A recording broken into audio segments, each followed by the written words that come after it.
For centuries, the Indian subcontinent existed as a sprawling, contiguous civilizational zone. Then, in the mid-20th century, the ground suddenly split. The memory of that unified era survives today in a concept called Akhand Bharat. Translated literally, it means undivided India. Take a look at this map. If we erase the current internal boundaries, Akhand Bharat encompasses present-day India, Pakistan, and Bangladesh. Depending on the interpretation, the outline can even stretch to include Nepal, Sri Lanka, Bhutan, and Afghanistan. But you won't find this shape on any official government document today. It exists entirely as a cultural and historical idea, rather than a modern political reality. Today, this region is defined by rigid, heavily militarized borders.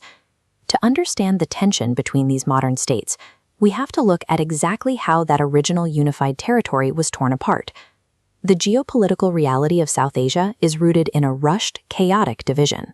We need to examine what drove a wedge through a civilization and why the idea of an undivided subcontinent refuses to quietly disappear. Before 1947, British India was a vast administrative bloc.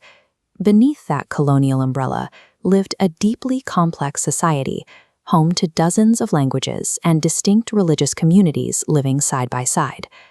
As British colonial rule collapsed following World War II, the United Kingdom began a rushed withdrawal. To manage their exit, the British administration leaned heavily on divide-and-rule strategies, exploiting existing social fault lines to maintain control until they left. The deepest of those fault lines ran between the Hindu and Muslim populations. As independence approached, political friction between these two groups intensified rapidly. This friction found a political voice through the All India Muslim League. Led by Muhammad Ali Jinnah, the League formally demanded the creation of a completely separate Muslim nation. Their platform rested on the two-nation theory, the ideological position that Hindus and Muslims were strictly distinct nations requiring separate sovereign states. Mahatma Gandhi forcefully pushed back against this demand, spending his final years advocating for unity and arguing that the diverse communities should govern together. Jawaharlal Nehru shared this goal, engaging in tense negotiations to find a compromise that would yield a unified post-colonial state. But a rushed colonial exit, widening religious divides, and an irreconcilable deadlock among leadership made unity impossible. The map was going to be redrawn. This failure culminated in the 1947 partition. Administrators literally drew a line through the territory. This created India in the center, flanked by Pakistan. Due to demographics, Pakistan was split into west and east, separated by 1,000 miles of Indian land. This bizarre cartography became official law. New governments formed, new flags were raised, and these rapidly invented borders hardened into reality. That map wouldn't even hold its shape. Decades later, geographic and political isolation drove East Pakistan to fight a bloody liberation war, emerging as the independent nation of Bangladesh.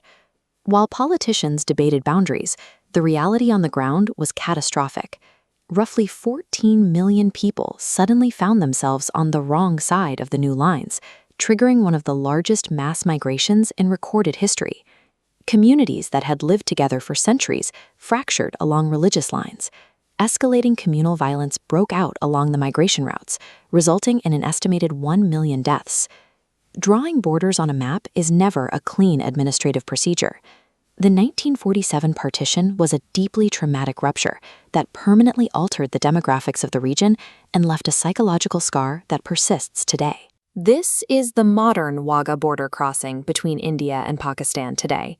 The hastily drawn lines of 1947 have evolved into heavily fortified, permanent barriers patrolled by mirrored military guards. These physical divisions institutionalized the conflict, driving rigid geopolitics and long-term security tensions across the subcontinent. Yet, the concept of Akhand Bharat survives. It does not dictate official foreign policy, but it endures as an ideological and cultural memory of a unified past. Because of the horrific violence of partition and the current reality of nuclear-armed neighbors, invoking the idea of an undivided map remains highly sensitive, often clashing with the hard-won independence of sovereign nations.